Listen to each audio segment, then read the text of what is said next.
പ്രിയപ്പെട്ട വിദ്യാർത്ഥികളെ നമസ്കാരം. നമ്മളിന്ന് +1 തുല്യതാ ക്ലാസ്സിലെ സോഷ്യോളജി പാഠഭാഗങ്ങളാണ് ചർച്ച ചെയ്യുന്നത്. സമൂഹശാസ്ത്ര സങ്കല്പം, സോഷ്യോളജിക്കൽ ഇമാജിനേഷൻ. വ്യക്തിയും സമൂഹവും തമ്മിലുള്ള ബന്ധം പോലെ വ്യക്തിപരമായ പ്രശ്നങ്ങളും സാമൂഹ്യ പ്രശ്നങ്ങളും തമ്മിലുള്ള ബന്ധത്തെ സൂചിപ്പിക്കുന്നതിനായി വിഖ്യാതനായിട്ടുള്ള അമേരിക്കൻ സമൂഹശാസ്ത്രജ്ഞനായ സി റൈറ്റ് മിൽസ് രൂപീകരിച്ച പദമാണ് സമൂഹശാസ്ത്ര സങ്കല്പം. അപ്പം സമൂഹശാസ്ത്ര സങ്കല്പം എന്ന പദം സി റൈറ്റ് മിൽസിൻ്റെതാണ്. ഇദ്ദേഹം ഒരു അമേരിക്കൻ സോഷ്യോളജിസ്റ്റാണ്. വ്യക്തിപരമായ അനുഭവങ്ങളും സമൂഹവും തമ്മിലുള്ള ബന്ധം സൂചിപ്പിക്കുന്നതിനാണ് അദ്ദേഹം ഈ പദം ഉപയോഗിച്ചത്. അപ്പം അദ്ദേഹം എന്തിനാണ് ഈ പദം ഉപയോഗിച്ചത്? വ്യക്തിപരമായ അനുഭവങ്ങളും സമൂഹവും തമ്മിലുള്ള ബന്ധം സൂചിപ്പിക്കുന്നതിനാണ്. സമൂഹശാസ്ത്ര സങ്കല്പത്തിലൂടെ ഒരു വസ്തുത മനസ്സിലാക്കുന്നതിന് വസ്തുനിഷ്ഠമായ നിരീക്ഷണം അനിവാര്യമാണ്. സമൂഹശാസ്ത്ര സങ്കല്പത്തിലൂടെ ഒരു വസ്തുത മനസ്സിലാക്കുന്നതിന് വസ്തുനിഷ്ഠമായ നിരീക്ഷണം അനിവാര്യമാണ്. സമൂഹത്തിൽ ബഹുത്വം സൃഷ്ടിക്കുന്ന ഘടകങ്ങൾ ഏതെല്ലാം? ഭാഷ, ജാതി, ഗോത്രം എന്നിവയെല്ലാമാണ് സമൂഹത്തിൽ ബഹുത്വം സൃഷ്ടിക്കുന്ന ഘടകങ്ങൾ. അസമത്വം സമൂഹങ്ങൾക്കിടയിൽ ബഹുത്വം സൃഷ്ടിക്കുന്ന പ്രധാന ഘടകമാണെന്ന് അമർത്യ സെൻ ചൂണ്ടിക്കാട്ടുന്നു. അസമത്വം സമൂഹങ്ങൾക്കിടയിൽ ബഹുത്വം സൃഷ്ടിക്കുന്ന പ്രധാന ഘടകമാണെന്നാണ് അമർത്യ സെൻ ചൂണ്ടിക്കാട്ടിയിട്ടുള്ളത്. സമൂഹശാസ്ത്രവും സാമാന്യബോധവും തമ്മിലുള്ള വ്യത്യാസം ഇനി പരിചയപ്പെടാം. സമൂഹശാസ്ത്രത്തിന് സങ്കല്പങ്ങളുടെയും പഠനരീതികളുടെയും വിവരണത്തിൻ്റെയും ഒരു ചട്ടക്കൂടുണ്ട്. അപ്പോൾ സമൂഹശാസ്ത്രത്തിന് സങ്കല്പങ്ങൾ, പഠനരീതികൾ, വിവരശേഖരണം എന്നിവയുടെ ഒരു ചട്ടക്കൂടുണ്ട്. എന്നാൽ സാമാന്യബോധത്തിന് അതില്ല. സാമാന്യബോധം പരിചിന്തനം ചെയ്യുന്നില്ല, കാരണം അതിൻ്റെ ഉത്ഭവത്തെ അത് ചോദ്യം ചെയ്യുന്നില്ല. ഇപ്പോൾ സാമാന്യബോധം പരിചിന്തനം ചെയ്യുന്നില്ല, കാരണം എന്താണ്? അത് അതിൻ്റെ ഉത്ഭവത്തെ ചോദ്യം ചെയ്യുന്നില്ല എന്നതാണ്. മറ്റൊരർത്ഥത്തിൽ ഈ അഭിപ്രായം എന്തുകൊണ്ട് മുറുകെ പിടിച്ചിരിക്കുന്നു എന്ന് ഒരാൾ സ്വയം ചോദിക്കുന്നില്ല. എന്തുകൊണ്ടാണ് ഈ അഭിപ്രായത്തെ മുറുകെ പിടിച്ചിരിക്കുന്നത് എന്നൊരിക്കലും അയാൾ തന്നോട് ചോദിക്കാറില്ല. എന്നാൽ സമൂഹശാസ്ത്രജ്ഞർ ഏതൊരു വിശ്വാസത്തെക്കുറിച്ചും തന്നെക്കുറിച്ച് തന്നെയും ചോദ്യങ്ങൾ ചോദിക്കാൻ തയ്യാറായിരിക്കും. ഒരു സമൂഹശാസ്ത്രജ്ഞൻ ഏത് വിശ്വാസത്തെക്കുറിച്ചും തന്നെക്കുറിച്ച് തന്നെയും ചോദ്യങ്ങൾ ചോദിക്കാൻ തയ്യാറുള്ളവരാണ്. അത് യഥാർത്ഥത്തിൽ അങ്ങനെ തന്നെയാണോ എന്നാണ് അവൻ ചോദിക്കുന്നത്. സമൂഹശാസ്ത്രത്തിൽ ക്രമബദ്ധവും ചോദ്യരീതിയിലുമുള്ള സമീപനം രൂപപ്പെട്ടത് ശാസ്ത്രീയ അന്വേഷണത്തിൻ്റെ വിശാലമായ പാരമ്പര്യത്തിൽ നിന്നാണ്. ഇപ്പോൾ സമൂഹശാസ്ത്രത്തിൽ ക്രമബദ്ധവും ചോദ്യരീതിയിലുമുള്ള സമീപനം രൂപപ്പെട്ടത് ശാസ്ത്രീയ അന്വേഷണത്തിൻ്റെ വിശാലമായിട്ടുള്ള പാരമ്പര്യത്തിൽ നിന്നാണ്. ദാരിദ്ര്യത്തിൻ്റെ കാരണങ്ങൾ, അത് സാമാന്യ ബോധത്തിൽ അധിഷ്ഠിതമായ വിശദീകരണം എങ്ങനെയായിരിക്കും എന്ന് നോക്കാം. ജോലി ചെയ്യുന്നതിലുള്ള ഭയം.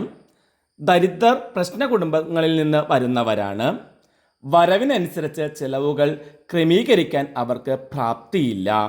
ദരിദ്രർ ബുദ്ധി കുറവുള്ളവരും മാറ്റങ്ങൾ ഉൾക്കൊള്ളാൻ കഴിയാത്തവരുമാണ്.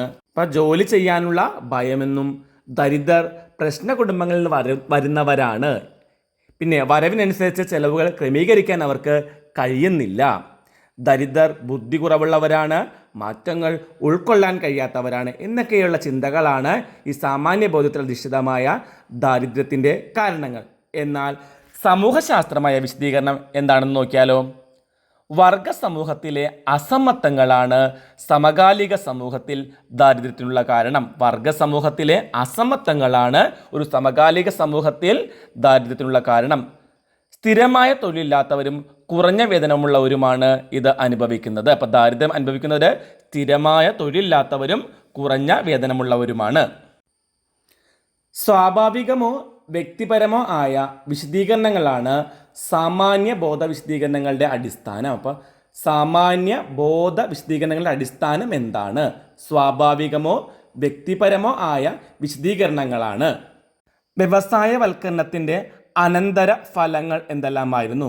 ഒന്ന്, മുതലാളിത്ത വ്യവസ്ഥയുടെ വളർച്ച, തൊഴിൽ അപജയം, നഗര സമുദായങ്ങളുടെ വളർച്ച, യാന്ത്രിക തൊഴിൽ വിഭജനം, ക്ലോക്ക് കേന്ദ്രീകൃത ജീവിതം. ഒന്നുകൂടി പറഞ്ഞു തരാം.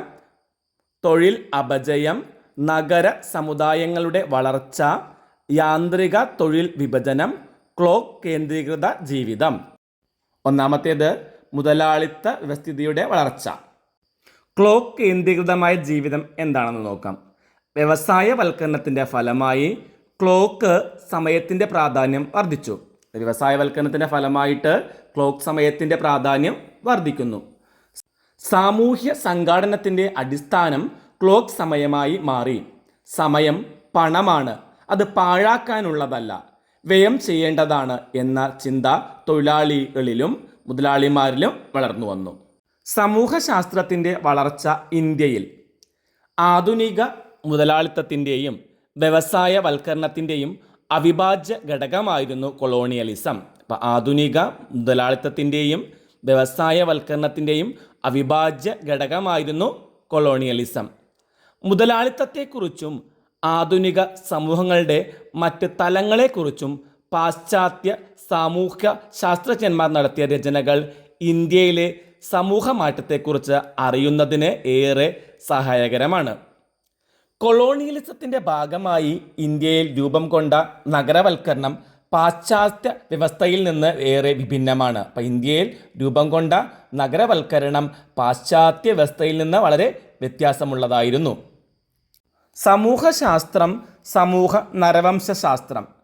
വ്യവസായിക ലോകത്തിൻ്റെ വിശകലനത്തിന് പ്രത്യേക ഊന്നൽ നൽകിക്കൊണ്ടുള്ള മാനവ സംഘങ്ങളുടെയും സമൂഹങ്ങളുടെയും പഠനമാണ് സമൂഹശാസ്ത്രം. വ്യവസായിക ലോകത്തിൻ്റെ വിശകലനത്തിന് പ്രത്യേക ഊന്നൽ നൽകിക്കൊണ്ടുള്ള മാനവ സംഘങ്ങളുടെയും സമൂഹങ്ങളുടെയും പഠനമാണ് സമൂഹശാസ്ത്രം. എന്നാൽ സമൂഹ നരവംശാസ്ത്രം പാശ്ചാത്യേതര ലളിത സമൂഹങ്ങളെക്കുറിച്ചുള്ള പഠനമാണ്. പാശ്ചാത്യേതര ലളിത സമൂഹങ്ങളെക്കുറിച്ചുള്ള പഠനമാണ് സമൂഹ നരവംശാസ്ത്രം. യൂറോപ്പിലെ ജ്ഞാനോദയവുമായി ബന്ധപ്പെട്ട 3 ചിന്തകന്മാർ: റൂസോ, ചാൾസ് ഡാർവിൻ, മോണ്ടസ്ക്യൂ. ആരെല്ലാമാണ്? Rousseau, Charles Darwin, Montesquieu. 2 പ്രധാനപ്പെട്ട സമൂഹശാസ്ത്രജ്ഞന്മാരുടെ പേരുകളാണ് ഇനി പറയുന്നത്: Auguste Comte, Herbert Spencer. Auguste Comte, Herbert Spencer. ജ്ഞാനോദയത്തിന് മുമ്പ് ദാരിദ്ര്യത്തെ പ്രകൃതിയുടെ പ്രതിഭാസമായി കണ്ടിരുന്നെങ്കിൽ ജ്ഞാനോദയത്തിലൂടെ ഉണ്ടായ ചിന്താതലത്തിലുണ്ടായ വളർച്ചയുടെ ഫലമായി ദാരിദ്ര്യം മനുഷ്യൻ്റെ അജ്ഞതയുടെയും ചൂഷണത്തിൻ്റെയും ഫലമായി ഉണ്ടാകുന്ന സമൂഹ പ്രശ്നമാണെന്ന് തിരിച്ചറിവുണ്ടായി. ജ്ഞാനോദയത്തിന് മുമ്പ് ദാരിദ്ര്യത്തെ അല്ലെങ്കിൽ പട്ടിണിയെ പ്രകൃതിയുടെ പ്രതിഭാസമാണ് ആയിട്ടാണ് കണ്ടിരുന്നത്. എന്നാൽ പിന്നീട് ഇത് എന്തായിട്ട് കാണുന്നു? മനുഷ്യൻ്റെ അജ്ഞതയുടെയും ചൂഷണത്തിൻ്റെയും ഫലമായി ഉണ്ടാകുന്ന സാമൂഹ്യ പ്രശ്നമായിട്ടാണ് കാണുന്നത്. സമൂഹശാസ്ത്ര നിർമ്മിതിയെ സ്വാധീനിച്ച ഭൗതിക പ്രശ്നങ്ങൾ എന്തെല്ലാമാണെന്ന് നോക്കാം.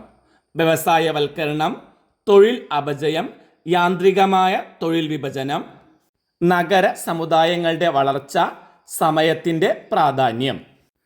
പാശ്ചാത്യ രചനകളിലും ചിന്തകളിലും പ്രതിഫലിച്ചിരുന്ന ഇന്ത്യയെക്കുറിച്ചുള്ള കാഴ്ചപ്പാടിനോട് നിങ്ങൾക്ക് യോജിക്കാൻ സാധിക്കുമോ? ഒരിക്കലും യോജിക്കാൻ സാധിക്കില്ല. വികലമായ കാഴ്ചപ്പാടുകളാണ് പാശ്ചാത്യ രചനകളിലും ചിന്തകളിലും നമുക്ക് കാണാൻ കഴിയുന്നത്. സമൂഹശാസ്ത്രത്തിൻ്റെ വ്യാപ്തി വളരെ വലുതാണ്. വ്യക്തികൾ തമ്മിലുള്ള പരസ്പര സമ്പർക്കം മുതൽ ദേശീയ പ്രശ്നങ്ങൾ തുടങ്ങി ആഗോള സാമൂഹ്യ പ്രക്രിയകൾ വരെ സമൂഹശാസ്ത്രത്തിൻ്റെ പഠന വിഷയങ്ങളാണ്. അപ്പം സമൂഹശാസ്ത്രത്തിൻ്റെ വ്യാപ്തി വളരെ വലുത് തന്നെയാണ്. അത് വ്യക്തികൾ തമ്മിലുള്ള പരസ്പര സമ്പർക്കം മുതൽ ദേശീയ പ്രശ്നങ്ങൾ തുടങ്ങി ആഗോള സാമൂഹ്യ പ്രക്രിയകൾ വരെ സമൂഹശാസ്ത്രത്തിൻ്റെ പഠന വിഷയങ്ങളാണ്. സമൂഹശാസ്ത്രം കൈകാര്യം ചെയ്യുന്ന ആഗോള സാമൂഹ്യ പ്രശ്നങ്ങൾ ഏതെല്ലാമാണെന്ന് നോക്കാം. തൊഴിൽ നിയന്ത്രണ നിയമങ്ങൾ തൊഴിലാളികളിൽ ചെലുത്തിയ സ്വാധീനം, യുവാക്കളിൽ ഇലക്ട്രോണിക് മാധ്യമങ്ങളുടെ സ്വാധീനം, ഇതെല്ലാം ചില ആഗോള സാമൂഹ്യ പ്രശ്നങ്ങളാണ്. ചാൾസ് ഡാർവിൻ്റെ ജൈവ പരിണാമ സിദ്ധാന്തം സമൂഹത്തെ പലപ്പോഴും ജൈവികമായ ഒരു വസ്തുവായി താരതമ്യം ചെയ്യപ്പെട്ടു. സമൂഹത്തെ പലപ്പോഴും ജൈവികമായ ഒരു വസ്തുവായിട്ടാണ് താരതമ്യം ചെയ്യപ്പെട്ടത്. സമൂഹത്തിൻ്റെ വളർച്ചയുടെ ഘട്ടങ്ങളെ ജീവിയുടെ വളർച്ചയുടെ ഘട്ടങ്ങളുമായി താരതമ്യം ചെയ്യുന്നത് മനസ്സിലാക്കാനുള്ള ശ്രമവും ഉണ്ടായി. സമൂഹത്തിൻ്റെ വളർച്ചയുടെ ഘട്ടങ്ങളെ ജീവിയുടെ വളർച്ചയുടെ ഘട്ടങ്ങളുമായി താരതമ്യം ചെയ്ത് മനസ്സിലാക്കുവാനുള്ള ശ്രമങ്ങൾ ഇതിലുണ്ടായി. മൂന്നാമത്തേത് 17-18 നൂറ്റാണ്ടുകൾ യൂറോപ്പിലുണ്ടായ ജ്ഞാനോദയം, യുക്തിചിന്ത, വ്യക്തിവാദം, ശാസ്ത്രവിജ്ഞാനത്തിലുണ്ടായ വലിയ മുന്നേറ്റം. പ്രകൃതിശാസ്ത്രങ്ങളുടെ പഠനരീതികൾ ഉപയോഗിച്ചുകൊണ്ട് മനുഷ്യൻ്റെ അവസ്ഥയെക്കുറിച്ച് പഠിക്കാൻ കഴിയുമെന്ന ധാരണ വളർന്നു. പ്രകൃതി ശാസ്ത്രങ്ങളുടെ പഠനരീതികൾ ഉപയോഗിച്ചുകൊണ്ട് മനുഷ്യൻ്റെ അവസ്ഥയെക്കുറിച്ച് പഠിക്കാൻ കഴിയുമെന്ന ധാരണ വളർന്നു. അതുവരെ പ്രകൃതിയുടെ പ്രതിഭാസമായി കണ്ടിരുന്ന ദാരിദ്ര്യം മനുഷ്യൻ്റെ അജ്ഞതയുടെയും ചൂഷണത്തിൻ്റെയും ഫലമായി ഉണ്ടാകുന്ന സാമൂഹ്യ പ്രശ്നമാണെന്ന് തിരിച്ചറിവുണ്ടായി. ദാരിദ്ര്യം പഠനവിധേയമാക്കപ്പെടാനും പരിഹരിക്കപ്പെടാനും സാധിക്കുമെന്ന ധാരണ സമൂഹശാസ്ത്രത്തിലൂടെ ഉണ്ടായി. ഇപ്പോൾ സാമ്പത്തിക ശാസ്ത്രം എന്നത് സാധനങ്ങളുടെയും സേവനങ്ങളുടെയും ഉൽപ്പാദനം, വിതരണം എന്നിവയെക്കുറിച്ചുള്ള പഠനമാണ്. സാധനങ്ങളുടെയും സേവനങ്ങളുടെയും ഉൽപ്പാദനം, വിതരണം എന്നിവയെക്കുറിച്ചുള്ള പഠനം. സാമ്പത്തിക ശാസ്ത്രത്തെ ക്ലാസിക്കൽ സാമ്പത്തിക ശാസ്ത്ര സമീപനം, രാഷ്ട്രീയ മീമാംസ സാമ്പത്തികം, പരമ്പരാഗത സാമ്പത്തിക ശാസ്ത്രം എന്നിങ്ങനെ 3ആയി വിഭജിക്കാവുന്നതാണ്. സാമ്പത്തിക ശാസ്ത്രത്തെ ക്ലാസിക്കൽ സാമ്പത്തിക ശാസ്ത്രം, രാഷ്ട്രീയ മീമാംസ സാമ്പത്തികം, പരമ്പരാഗത സാമ്പത്തികം എന്നിങ്ങനെ വേർതിരിക്കാം. രാഷ്ട്രമീമാംസ, ഗവൺമെൻറ് ഭരണം, രാഷ്ട്രീയ സിദ്ധാന്തം. രാഷ്ട്രമീമാംസ, ഗവൺമെൻറ് ഭരണം, രാഷ്ട്രീയ മീമാംസ. രാഷ്ട്രീയ മീമാംസയിൽ സമൂഹശാസ്ത്രത്തിൻ്റെ സ്വാധീനം മൂലം രൂപം കൊണ്ട ശാസ്ത്രശാഖ ഏതാണ്? രാഷ്ട്രീയ സമൂഹശാസ്ത്രം. ഇതാണ് രാഷ്ട്രീയ സമൂഹശാസ്ത്രം. ചരിത്രകാരന്മാർ വിശകലനങ്ങൾക്കായി സമൂഹശാസ്ത്രത്തിലെ രീതികളും സങ്കല്പങ്ങളും ഇപ്പോൾ വ്യാപകമായി ഉപയോഗിക്കുന്നുണ്ട്. ഒറ്റപ്പെട്ടത് കണ്ടെത്തുക. പണിയന്മാർ, ഇരുളന്മാർ, ഈഴവർ, നാഗന്മാർ. ഈഴവരാണ്, ഈഴവർ മാത്രം ഗോത്ര വിഭാഗമല്ല, മറ്റുള്ളവരെല്ലാം ഗോത്ര വിഭാഗമാണ്. ചരിത്രവും സമൂഹശാസ്ത്രവും. ചരിത്രം ഭൂതകാലത്തെക്കുറിച്ചുള്ള പഠനമാണ്. യഥാർത്ഥ സംഭവങ്ങളെ ചിത്രീകരിച്ചുകൊണ്ട് അവ യഥാർത്ഥത്തിൽ എങ്ങനെ സംഭവിച്ചു എന്ന് അത് സ്ഥാപിക്കുന്നു. മൂർത്തമായ വിശദാംശങ്ങളെക്കുറിച്ച് പഠിക്കുന്നു. എന്നാൽ സമൂഹശാസ്ത്രമാകട്ടെ സമകാലിക സമൂഹത്തെക്കുറിച്ചുള്ള പഠനമാണ്. സമൂഹശാസ്ത്രം സമകാലിക സമൂഹത്തെക്കുറിച്ചുള്ള പഠനമാണ്. കാര്യകാരണ ബന്ധം സ്ഥാപിക്കുന്നതിൽ ശ്രദ്ധ കേന്ദ്രീകരിക്കുന്നു. മൂർത്തമായ യാഥാർത്ഥ്യങ്ങളിൽ നിന്ന് വസ്തുതകൾ വേർതിരിച്ചെടുക്കാനും അവയെ തരംതിരിക്കാനും സാമാന്യവൽക്കരണം നടത്താനും ശ്രമിക്കുന്നു. മൂർത്തമായ യാഥാർത്ഥ്യങ്ങളിൽ നിന്ന് വസ്തുതകൾ വേർതിരിച്ചെടുക്കാനും അവയെ തരംതിരിക്കാനും സാമാന്യവൽക്കരണം നടത്താനും ശ്രമിക്കുന്നു. സമൂഹശാസ്ത്രം സാമ്പത്തിക പെരുമാറ്റത്തെ കാണുന്നത് സാമൂഹിക നിയമങ്ങളുടെയും മൂല്യങ്ങളുടെയും സമ്പ്രദായങ്ങളുടെയും താൽപ്പര്യങ്ങളുടെയും വിശാലമായ പശ്ചാത്തലത്തിലാണ്. ഇപ്പോൾ സമൂഹശാസ്ത്രം സാമ്പത്തിക പെരുമാറ്റത്തെ കാണുന്നത് സാമൂഹിക നിയമങ്ങളുടെയും മൂല്യങ്ങളുടെയും സമ്പ്രദായങ്ങളുടെയും താൽപ്പര്യങ്ങളുടെയും വിശാലമായ പശ്ചാത്തലത്തിലാണ്. സാമ്പത്തിക പെരുമാറ്റത്തിലെ സാമൂഹിക തലം മനസ്സിലാക്കിയ കോർപ്പറേറ്റ് മാനേജർമാർ ഇത്തരം പരസ്യ പ്രചരണങ്ങളിലൂടെ ലക്ഷ്യമിടുന്നത് ജീവിതശൈലികളെയും ഉപഭോഗ മാതൃകകളെയും രൂപപ്പെടുത്തുന്നതിനാണ്. സാമ്പത്തിക ശാസ്ത്രത്തിൻ്റെ മേന്മകൾ എന്തെല്ലാമാണെന്ന് നോക്കാം.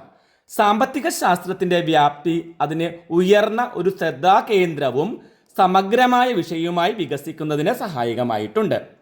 സാമ്പത്തിക ശാസ്ത്രജ്ഞന്മാരുടെ സാങ്കേതിക പദപ്രയോഗത്തിലുള്ള കൃത്യതയും അളവുകളുടെ സൂക്ഷ്മതയും സമൂഹശാസ്ത്രജ്ഞന്മാരിൽ പലപ്പോഴും അസൂയ ഉളവാക്കിയിട്ടുണ്ട്.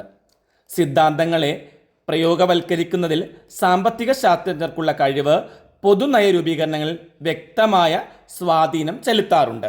എന്നാൽ സാമ്പത്തിക ശാസ്ത്രത്തിലെ പ്രവചനങ്ങളിൽ പലപ്പോഴും പാളിച്ചകൾ സംഭവിക്കാറുണ്ട്. ഇതിനുള്ള കാരണം സാമ്പത്തിക പ്രക്രിയകളെ സ്വാധീനിക്കുന്ന വ്യക്തികളുടെ പെരുമാറ്റം, സാംസ്കാരികവും സ്ഥാപനപരവുമായ വഴക്കങ്ങൾ എന്നിവ അവഗണിക്കുന്നതാണ്. ഒന്നുകൂടി പറയാം, ഇതിനുള്ള പ്രധാന കാരണം സാമ്പത്തിക പ്രക്രിയകളെ സ്വാധീനിക്കുന്ന വ്യക്തികളുടെ പെരുമാറ്റം, സാംസ്കാരികവും സ്ഥാപനപരവുമായ വഴക്കങ്ങൾ എന്നിവ അവഗണിക്കുന്നതാണ്. സമൂഹശാസ്ത്രം സാമ്പത്തിക ശാസ്ത്രത്തെ പോലെ സാങ്കേതിക പരിഹാരങ്ങൾ ഒരിക്കലും നിർദ്ദേശിക്കാറില്ല. അന്വേഷണാത്മകവും വിമർശനാത്മകവുമായ നിലപാടുകളെ സമൂഹശാസ്ത്രം പ്രോത്സാഹിപ്പിക്കുന്നു. അന്വേഷണാത്മകവും വിമർശനാത്മകവുമായ നിലപാടുകളെ സമൂഹശാസ്ത്രം പ്രോത്സാഹിപ്പിക്കുന്നു. അടിസ്ഥാന ധാരണകളെ ചോദ്യം ചെയ്യുന്നതിന് ഇത് സഹായിക്കുന്നുണ്ട്. സമൂഹശാസ്ത്രത്തിൻ്റെ നിലപാട് ഒരു നിശ്ചിത ലക്ഷ്യത്തിലേക്കുള്ള സാങ്കേതിക മാർഗത്തെ മാത്രമല്ല, ആ ലക്ഷ്യത്തിൻ്റെ സാമൂഹിക അഭിലഷണീയതയെയും ചർച്ചാവിധേയമാക്കുന്നു. സമൂഹശാസ്ത്രത്തിൻ്റെ നിലപാട് ഒരു നിശ്ചിത ലക്ഷ്യത്തിലേക്കുള്ള സാങ്കേതിക മാർഗത്തെ മാത്രമല്ല, ആ ലക്ഷ്യത്തിൻ്റെ സാമൂഹിക അഭിലഷണീയതയെയും ചർച്ചാവിധേയമാക്കുന്നുണ്ട്. ഈ പാഠത്തിൻ്റെ പ്രധാനപ്പെട്ട ആശയങ്ങളാണ് പറഞ്ഞു തന്നത്. മറ്റൊരു ക്ലാസ്സിൽ നമുക്ക് കാണും വരെ എല്ലാവർക്കും നന്ദി, നമസ്കാരം.